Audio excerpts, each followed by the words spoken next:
Here's the truth most dart players never hear. The most damaging habit isn't a bad grip. It isn't a weird stance. It isn't your follow through. It's changing your entire throw because of one bad visit.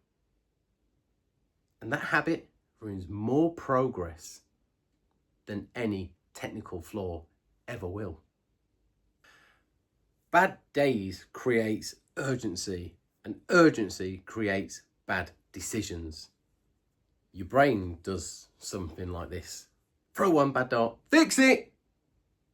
You throw two and your brain goes, there's something wrong. You miss three and your body goes, change everything, quick. And you start to then think, maybe I should stand a bit wider. Maybe I should change the release. Maybe I'm throwing too fast or too slow. Maybe if I throw smoother, straighter, higher, lower. Those are not deliberate adjustments. They're purely reactions. And reactions built on frustration will always make your throw worse, not better.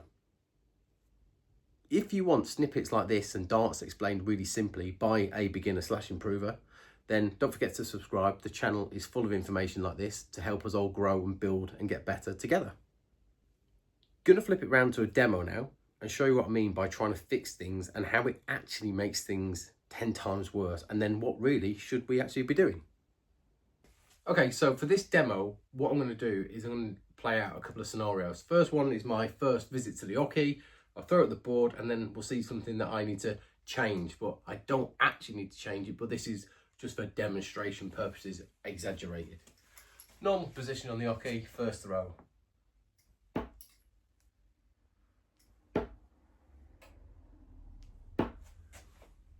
Now they've all gone left. This was super exaggerated, by the way, just to prove the point. So now, instantly I think, okay, they've all gone left, I've got to move right. So what happens when we do that? So again, on that first part there was nothing overly dramatic, they just went left. So what a lot of us would do now is go, right, I'm just gonna move over this way a little bit, move to the right to try and adjust it and change.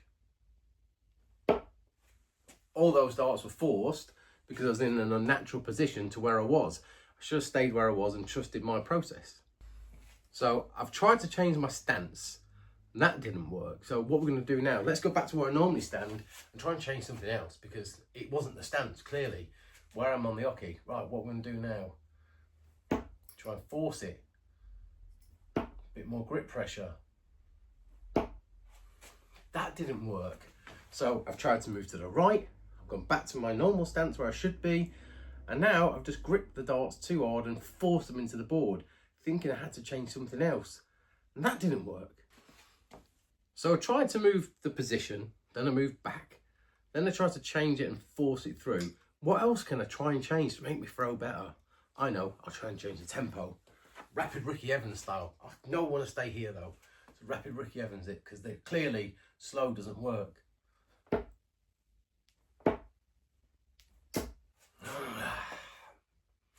Again, that didn't work. Stop changing. And it's at that point we've ruined our throw. Why? Well, we've done too many things. We've wasted 3 visits to the board. We've moved position on the hockey, so we've changed the stance slightly. We've come back, that didn't work. We've gripped the dart harder and tried to force it. That didn't work. So what we've changed then? Tempo. Rapid Ricky Evans did it. Bam, bam, bang. That didn't work. What does work is this. Get to your line, know your position, you've warmed up well, you know your mechanics, you've got to trust them. This is why we've got to stop changing. We've got to trust ourselves. Trust our throw. Relax into it and breathe and throw.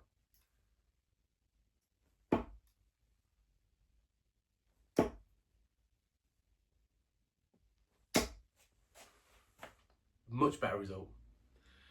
You're not actually fixing your throw. What you're doing is layering uncertainty on top of more uncertainty by trying to change things that don't need changing.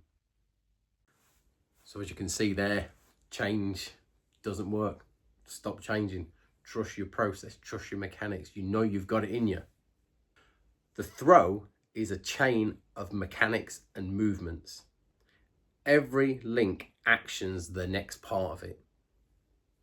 When you change one thing out of panic, you don't stabilize the chain, you destabilize it, if anything. It's like when you're taking a picture and it looks blurry, so you try and adjust it to kind of straighten it up, then the whole thing goes blurry. It's just like that. A bad day doesn't mean your throw is broken. I've said it a million times before and I'll say it again. It doesn't mean it's broken because of one bad day or even one bad visit.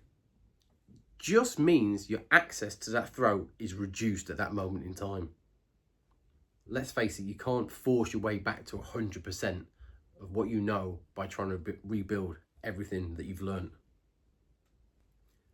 So when I did that demo, the last part of it, what I did, I went back, I stepped away from the hockey, I stood still, got to my position, I relaxed, I breathed, and I trusted my process. I knew my mechanics and I know my throw. I just let myself get back to that mentality. I didn't fix anything.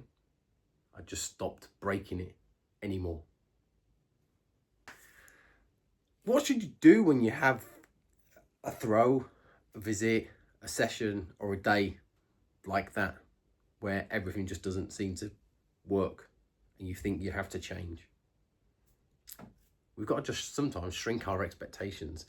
Look, we're not always going to play at our ceiling or reach the ceiling. What we're trying to do in a day like that is protect our baseline level.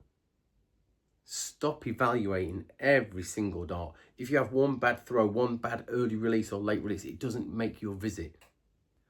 We're looking for patterns, not moments. So if everything's going high, then clearly you're letting go too early. Everything's going low, you're letting go too late. That's a pattern, not one dart. That's a moment. We're not looking for them. We're looking for patterns to change, if anything. Commit to one version of your throw. No experimenting, no tinkering, and more importantly, no changing and rebuilding. Find a rhythm that you can trust repeatedly. Remember, on a bad day, your job isn't to be brilliant, it's to be stable. Good days are for improving, bad days are for protection. Look, put it simply, if you stop trying to rebuild your throw on the off day, you will become more consistent. Your confidence will stop collapsing, and the bad days hurt a lot less. And that's it. Get involved in the comments. Let me know, have you found this video useful? Do you panic and change things when things aren't going completely right, when you have a bad dart, bad visit, bad day? Do you try and change too much too often? Don't forget, please do like the video and subscribe. It does help push the video further out so other people can see it, and it helps them on their journey too. For now though, thanks so much for watching. I'll see you on the next one. Bye.